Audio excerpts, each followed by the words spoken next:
हाय दोस्तों, नमस्कार। आप सभी का मेरे चैनल में स्वागत है। और आज मैं बात करूंगा अपने संडे की स्पेशल बोनस पिक की। और बोनस पिक के अंदर मैं एक ऐसे शेयर को लेकर आया हूं जिसने आईटी के अंदर ज़बरदस्त तबाही मचाई है। और उसके साथ साथ मैं आपको बताऊंगा कि एक बड़े दिग्गज प्लेयर ने इसके अंदर अपनी इन्वेस्टमेंट डाली। और उसके साथ साथ आपको मैं दिखाऊंगा कि किस तरह से इसने अपने चार्ट के ऊपर एक ज़बरदस्त रिटर्न दिखाया है। तो मैं आपको पहले 1 महीने का चार्ट दिखा देता हूं जिसके अंदर इसके अंदर एक अच्छा खासा कर्व बनता हुआ दिखाई दे रहा है। 14 से 15% तक के रिटर्न जनरेट होते हुए आए हैं।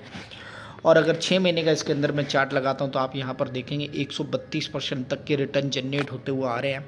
और फर्दर इसमें जो कोई भी करेक्शन आती है वो फिर से ऊपर बढ़ती है, और फिर से करेक्शन आती है और फिर से ऊपर बढ़ती है। यानी कि पहली वाली करेक्शन से जो आती है वो अगली वाली जब करेक्शन आती है तो काफ़ी ऊपर आती है। और काफ़ी अच्छे पैटर्न बनते हुए इस शेयर के अंदर दिखाई दे रहे हैं।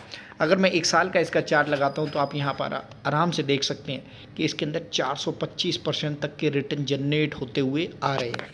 यानी कि ये शेयर एक ऐसा ज़बरदस्त शेयर है जिसके अंदर अभी अगर रिसेंटली हम बात करें तो नवंबर और दिसंबर, यानी कि अक्टूबर, नवंबर और दिसंबर के क्वार्टर के अंदर आशीष कचोलिया जी ने इसके अंदर बहुत तगड़ी इन्वेस्टमेंट की है। और इस शेयर का नाम है genesis international corporation limited. Hyderabad based company है। और इसके अंदर जो सबसे बड़ी चीज़ है वो आईटी बेस्ड कंपनी, क्योंकि आप अच्छी तरीके से जानते हैं अब हैदराबाद जो धीरे धीरे आईटी के हब के रूप में डेवलप होता हुआ नज़र आ रहा है। और उससे आप ये समझ सकते हैं कि ये कंपनी बहुत ही ज़बरदस्त रिटर्न देने वाली कंपनी है। अगर मैं इसका, क्योंकि मैंने अभी तक इसके ओवरऑल इसके मैक्स चार्ट को अभी देखा नहीं है, तो यहाँ पर मैंने मैक्स चार्ट इसका लगा दिया है। और अगर ओवरऑल इसके मैक्स चार्ट की देखें तो हर एक अच्छी जो इंक्रीज़ आती है, फिर डाउन होती है, फिर इंक्रीज आती है और फिर डाउन होती है। तो यहाँ पर एक रिस्क भी बनता हुआ नज़र आ रहा है कि किस तरह से इसका चार्ट पैटर्न है। एकदम से ब्रॉड ऊपर की तरफ नहीं जा रहा है, लेकिन एक रिस्की पैटर्न दिखाई दे रहा है। तो मैं आपको ये दिखाना चाहूँगा कि हाँ, डेफिनेटली इस चार्ट के ऊपर एक रिस्की पैटर्न नज़र आ रहा है, जो एकदम हाई जाता है और फिर नीचे की तरफ जाता है, फिर हाई जाता है, फिर नीचे की तरफ जाता है। यहाँ पर एक डर भी हो सकता है कि किस तरह से कहीं हमारी इन्वेस्टमेंट फंस ना जाए। लेकिन मैं आपको ये बता देना चाहता हूँ कि अभी अभी जो रिसेंटली, अगर मैं आपको अगर रिसेंट चार्ट दिखा देता हूँ, क्योंकि उसके अंदर देखिए मैं भी खुद अगर कोई इन्वेस्टमेंट करता हूँ तो डेफिनेटली मुझे भी डरना पड़ेगा। तो अगर मैं रिसेंट चार्ट की बात करूँ तो यहाँ से अगर मैं, क्योंकि अक्टूबर और नवंबर दिसंबर इस जगह से अगर मैं बात करता हूँ, अक्टूबर और नवंबर की रेंज की, तो अगर आशीष कचोलिया जी ने अगर कोई इन्वेस्टमेंट फर्दर इसके अंदर की है तो डेफिनेटली वो इस रेंज में की होगी, जो रेंज अभी मतलब रिसेंट है। यानी कि 300, सवा 300, 350 रुपये की रेंज में उन्होंने इसके अंदर इन्वेस्टमेंट डाली है। और इसके अंदर एक अच्छी खासी गिरावट आई है। 200, यहाँ पर देखेंगे तो करीब 290 रुपये की गिरावट आई, और वहाँ से फिर ये उठता हुआ चलता हुआ नज़र आ रहा है। यानी कि इस रेंज के अंदर अगर देखिए किसी ने अगर इन्वेस्टमेंट की है तो बहुत बढ़िया है, और इससे पहले करी है तो और बढ़िया है। लेकिन अगर यहाँ पर करी हुई है तो एक रिस्क पैटर्न ये बनता हुआ नज़र आ रहा है। लेकिन रिस्क पैटर्न वो इस बात से ख़त्म हो जाता है क्योंकि किसी अगर बड़े इन्वेस्टमेंट फंड ने इसके अंदर पैसा डाला तो बड़ी सोच समझ के डाला होगा, और आगे आने वाला इसका फ्यूचर भी बहुत अच्छा होगा। तो सबसे पहले जो रिस्क फैक्टर है वो शायद, क्योंकि आशीष कचोलिया जी ने अगर इसके अंदर पैसा डाला है, काफ़ी हाई रिस्क के ऊपर इन्होंने पैटर्न खरीदा हुआ है, तो डेफिनेटली उन्होंने काफ़ी अच्छी इन्वेस्टमेंट की होगी और अच्छी रिसर्च की होगी, तो उसके बाद ही उसके अंदर पैसा डाला गया।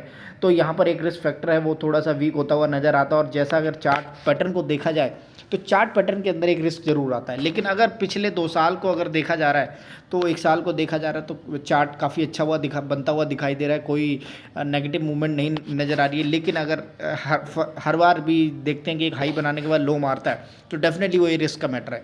अब मैं आपको कंपनी दिखा देता हूँ, जहाँ आप कंपनी के अंदर ये समझ सकते हैं कि कंपनी क्या है और क्यों इस कंपनी के अंदर इतनी ज़बरदस्त इन्वेस्टमेंट को इन्होंने 400% तक इंक्रीज कर दिया, और क्यों इतनी बड़ी डेवलपमेंट के बाद भी इस जेनेसिस इंटरनेशनल कॉरपोरेशन लिमिटेड को आशीष कचोलिया जी ने अपने पोर्टफोलियो के अंदर जगह दी। और उन्होंने अपनी एक अच्छी खासी लगभग आप देखेंगे तो 40 करोड़ से ऊपर का, अगर मैं गलत नहीं हूँ तो उन्होंने इसके अंदर इन्वेस्टमेंट की है। मैं एक बार आपको दिखा भी दूंगा कि कितनी इन्वेस्टमेंट की है। और सबसे पहले मैं आपको लेके चलता हूँ इसकी वेबसाइट के ऊपर कि कंपनी करती क्या है। तो ये कंपनी की वेबसाइट है। मैं ज़्यादा टाइम नहीं लूँगा क्योंकि लंबी मेरी वीडियो होती जा रही है। तो कंपनी आप देखेंगे तो सीधी सी बात है, कंपनी जो है वो 3D मैपिंग के अंदर काम करती है। और इसके बहुत बड़े बड़े कस्टमर हैं, सबसे पहले मैं बता दूं जब इसकी नीचे लिस्ट में दिखाऊंगा। और प्लस अभी जो आप देखेंगे 3D मैपिंग के अंदर बहुत सारे काम करती है, बहुत सारी चीज़ें होती हैं, तो वो सारे के सारे डिज़ाइन, वर्चुअल डिज़ाइन, कोई भी नया प्रोजेक्ट आना तो उसका जो वर्चुअल डिज़ाइन होता है वो प्लान करती है, उसको बना के आगे फर्दर कंपनी को दिखाती है, तब जाके कोई मॉड्यूल जो होता है वो तैयार होता है। तो सीधी भाषा में आप समझ सकते हैं कि ये 3D डिज़ाइन मैपिंग करती है किसी भी सिटी की, यानी कि हाँ इसकी जो डेप्थ है वो बहुत बड़ी है, लगभग 20 साल का इसके एक्सपीरियंस है और बहुत बड़े बड़े इसके प्रोजेक्ट होते हैं। आप जितना मर्जी बड़ा प्रोजेक्ट दे दीजिए इनको और उतना ही बड़ा ये आपको 3D मैपिंग करके दे देंगे और उसके बाद ये आपको बता देंगे कि किस तरह से क्या चलना है। तो इस तरह से इनकी कोई वो नहीं है कि कितना बड़ा 3D मैपिंग हो, बहुत बड़ा मैपिंग हो सकता है, तो ऐसा कोई इशू नहीं है। प्लस ये 15 से 20 कंट्रीज़ के अंदर अपनी सर्विस देते हैं और इंडिया के अंदर ही इनका बहुत अच्छा बिजनेस है, ऐसी कोई इशू नहीं है, बिजनेस की कोई कमी नहीं है। और 3D के साथ साथ आप मैपिंग भी बनाते हैं, काफ़ी सारी चीज़ें करते हैं। और ये देखें, अर्बन डेवलपमेंट हो गया, नेविगेशन हो गया, इंफ्रास्ट्रक्चर हो गया, माइनिंग हो गया, पावर हो गया, टेलीकॉम हो गया, ऑयल और गैस हो गया और वाटर हो गया। अब ये मैं इसलिए बता रहा हूँ कि 3D मैपिंग के अंदर अर्बन डेवलपमेंट होना है तो पहले नक्शा बनता है, नेविगेशन होता है तो उसका भी नक्शा होता है, इंफ्रास्ट्रक्चर डेवलप होना है तो पहले उसका भी नक्शा बनता है, माइनिंग होनी है तो माइनिंग से पहले जो पहाड़ के नीचे या कहीं पर क्या है उसकी 3D मैपिंग करते हैं, कैसे खोदना है उसको बताते हैं। पावर का मतलब है कि पावर जनरेटिंग जो प्लांट होगा उसकी डेवलपमेंट बताएंगे, किस तरह से स्ट्रक्चर होना चाहिए। टेलीकॉम का मतलब है कहाँ से कितनी फ्रिक्वेंसी आती है, किस तरह से लाइनिंग डलेगी वो बताएंगे। ऑयल एंड गैस का मतलब है कि जैसे माइनिंग है वैसी ऑयल एंड गैस है, क्योंकि ज़मीन के अंदर होती है तो वहाँ से उसका स्ट्रक्चर निकालते हैं। पानी का मतलब कोई भी बड़ी पाइपलाइन है वो उसकी कैसे बिछाना है एक शहर के अंदर, क्या डिज़ाइन होगा उस हिसाब से ये भी बताते हैं। ठीक है, तो पूरा का पूरा मतलब हर सेक्टर के अंदर इनकी ज़रूरत है, तो ज़रूरत की कोई कमी नहीं, काम की कोई कमी नहीं है, इनके पास बहुत तगड़ा काम है। अब मैं इनके क्लाइंट दिखा देता हूँ आपको, ताकि आपको छोटे छोटे से देखिए सर्वे, डाटा एक्विजिशन होता है, डिज़ाइनिंग प्लानिंग होती है, ग्रीटिंग मैपिंग होती है, ये सारी चीज़ें।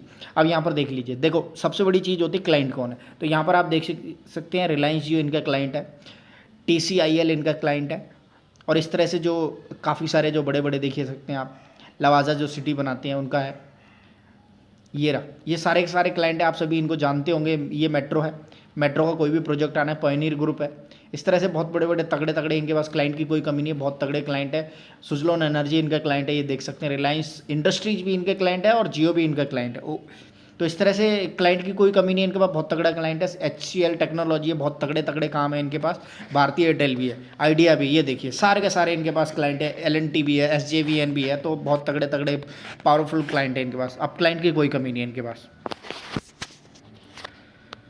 तो यहाँ पर ये लास्ट में मैं दिखा देता हूँ क्योंकि मेरी वीडियो ज़्यादा लंबी हो जाएगी। तो यहाँ पर आप देख सकते हैं आशीष खिचोलिया जी ने दिसंबर तिमाही के दौरान इसके अंदर जेनेसिस इंटरनेशनल के अंदर एक ज़बरदस्त ख़रीदारी की है और उसी को मैं बताने के लिए वीडियो मैंने बनाया था। प्लस फर्दर इसके ऊपर जो मैंने स्टडी की है कि चार्ट बहुत थोड़ा सा ऊपर नीचे दिख रहा है, लेकिन कंपनी बहुत अच्छी है।